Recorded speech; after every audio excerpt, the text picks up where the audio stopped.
Narcissists have a chilling ability in being able to detect when somebody is onto them. Their minds are wired so completely different from the average person that they develop this near sixth sense and are disturbingly attuned to subtle cues and quick to pick up on body language, vocal changes, much like how a spider can feel even the slightest tremor in their web. And you can bet your bottom dollar that they use this to their advantage just as much as they do when trying to lure yet another soul back to their dark, twisted lair. Because this is a surefire signal that they are about to lose their iron grip of control over you, and that is something that simply cannot happen in the delusional world of a narcissist. But as such, there too are certain things that you can expect for a narcissist to exhibit when they become suspicious that you have caught on to their dirty little secret, and more importantly, what this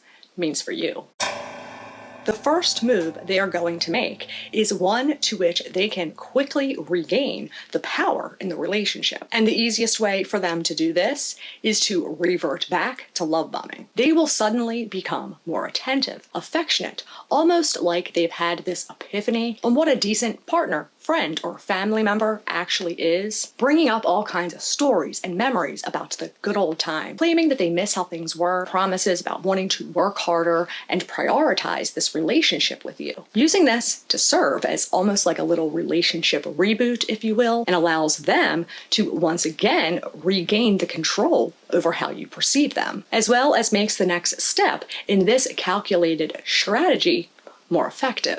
Switching their little gaslighting game into continuous play mode and upping their ante in manufacturing unnecessary chaos and unneeded drama to intentionally strum up and instigate fights and unwarranted arguments, blowing minor issues out of the water in disproportion to conveniently set you up for demonstrations of reactive abuse. So they can use this fake proof to back up their lies in the smear campaigns that they will now be putting in their overtime in preparing against you. Also using these instigated fights and deliberately pushing your buttons till you cannot take any more and explode to provide them with a get out of jail free card, taking this very reaction that they just went out of their way to see to it you would have, to only then turn around and accuse you of being emotionally unstable, saying how you're always creating drama, they need space from this madness, and how it is just unhealthy for them to be around this toxicity and constant negativity from you. Proceeding with one of their silent treatments that will last longer in duration as an excuse for them to withdraw so that they can carry on and freely go about properly grooming a new supply for backup, leaving you to stew in this emotional wreckage in an attempt to make you crave their attention again. But you see, all of it is nothing more than a way for them to test you, to see if you are still someone who is going to submit, your willingness to buy in to their bullshit, and see how well they are still able to manipulate and control your perceptions of them, to which they will then be able to measure how much of a threat that you pose against any benefits that you may provide. The important thing that you want to remember with this is that once they have pegged you as a threat, in their mind, you are now the enemy, and this is war. A war in which they have full intentions of winning, and that you receive the punishment that they feel you deserve, that they can proceed on with for years and even decades, slowly and progressively turning your life into more of a living hell bit by bit. But make no mistakes about it. They still have every intention of annihilating you completely once they have deemed your D-Day to come and get their revenge that they feel they are owed. That you can be certain of. Do not assume that they are going to forget about it, because they won't, or think that you can find a way to fix it or resolve things, because you can't. Narcissists do not forget any more than they forgive, because their entire perception of reality is completely different to the average person. They do not operate out of the same moral and emotional framework. They do not process threats the same way. They obsess over them.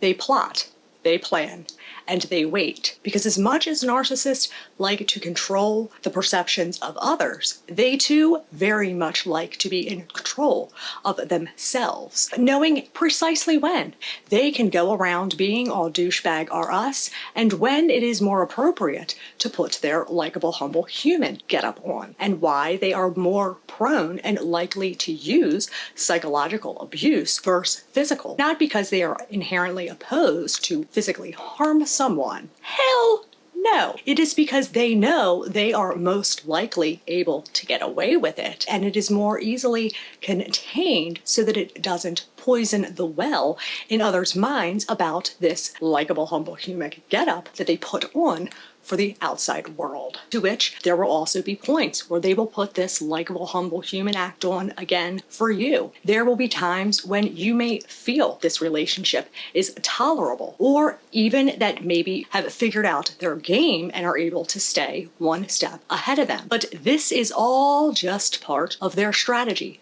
Another way to test you, to make sure that you are still compliant, that you will still submit, and that they are still able to control, manipulate, and continue to pull you along and make you feel more stuck than Chuck so that they can continue taking advantage and gaining from you. As long as you still provide them some form of benefit and the threat you pose does not exceed what you have to give. Only are they going to continue testing you along the way. They are going to continue to fabricate more lies, to thoroughly see to it that they destroy your reputation, turn everyone that they possibly can against you, sabotage you financially, so that when the time comes, you will be so royally fucked, you will not have but a pot to piss in or a window to chuck it out of. And they, being the MVP of mankind, are in the right for punishing you for daring to cross them. It does not matter how careful you move, how much you try to avoid conflicts or waking the beast within. You can be the most accommodating person in the world, and they will still find you being defiant.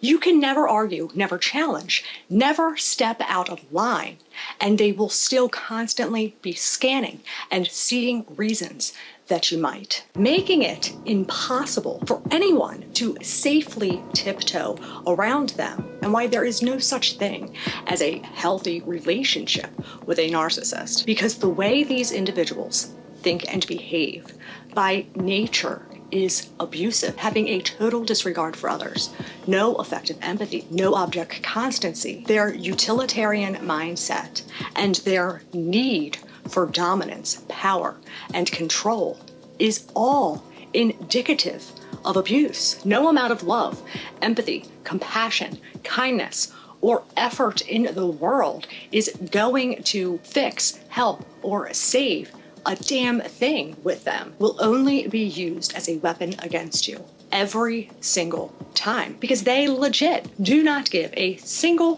fuck about anyone but themselves. And everything they do is a way to maintain this power, control, and domination over everyone and every situation. They have no intentions of playing nice or playing fair, as fairness to them is about 1,000,000 miles away, buried 6 feet under, backfilled with concrete, and has no part or is involved whatsoever in the way that they play their twisted game. Their game is entirely revolved around what they can get and who they can take it from. And as long as they see it as there being something in you that they can take, rest assured they will continue to take and take and take until you are as empty as a tapped out cask of whiskey. At which point, they won't just leave you for dead, but they will pour what feels like high-octane fuel in your open wounds, light a match, flick it, and yell out for you to catch, as they spin on one heel, tiptoeing off into the sunset to go play Betty Homemaker with the next unknowing participant of "you're gonna wish that you were dead by the time I am done brain fucking you into the pavement," which is about as close as anyone will ever get to that fairness, because discard for a narcissist is not done just to hurt you. They are trying to obliterate and completely destroy you when you are the least equipped to handle it, and when your world is already crumbling around you. Because your suffering is not only absolutely of no concern to them, but furthermore, your suffering makes them feel powerful and is viewed as an opportunity, because they know that you won't have the energy to fight back, put you right where they want you, will be more inclined to let them weasel their way back in when they come a-knocking with their Hoover maneuver, which has nothing to do with them having a change of heart, a come to Jesus realization, or of reestablishing this relationship, but just another attempt to chop you back down to size, and so that they can make certain that they receive the revenge they feel they are owed, and that you are properly punished, making this situation exponentially more dangerous. And though they may not look like Pinhead, Pennywise, or Freddy Krueger, but they will turn your life into such a nightmarish hell that you're gonna wish you had some way to get in contact with Mr. Krueger over there on Elm Street, so that you could invite him into your nightmare for a little game of tag, as at least it would put an end to the prolonged, agonizing torture that these real-life monsters bring. Getting out of hell is a whole lot harder than getting in, but by no means is it impossible. And staying with these individuals is never a good idea, regardless of what they have holding over your head, threatened you with, or how guilty they have made you feel about walking out on someone who is a family member or next of kin. Nothing good comes from staying. And anything that they have threatened you with and fear they're doing if you leave, you can guarantee that they are still either going to do them regardless, or they have already tried, not succeed, and are just trying to put the fear within you. And it's not going to be easy, and they sure the hell are not going to make it easier for you. But to stay, that your life is only going to become more of a fairy tale from the crypt, and will make it that much harder to escape from. And the more potential things you will continue to have to lose, because they will not stop trying to sabotage every aspect of your life, continuing to eat you alive like some kind of toxic poison. The best thing that you can do is to pack yo shit and run like a cheetah with its ass hairs on fire in the opposite direction, because ain't nothing good, warm, or fuzzy coming from that. Nobody deserves what these monsters bestow on to others that they dupe into believing that they love. Fuck that. Fight for you. Save you. Fuck the narcissist.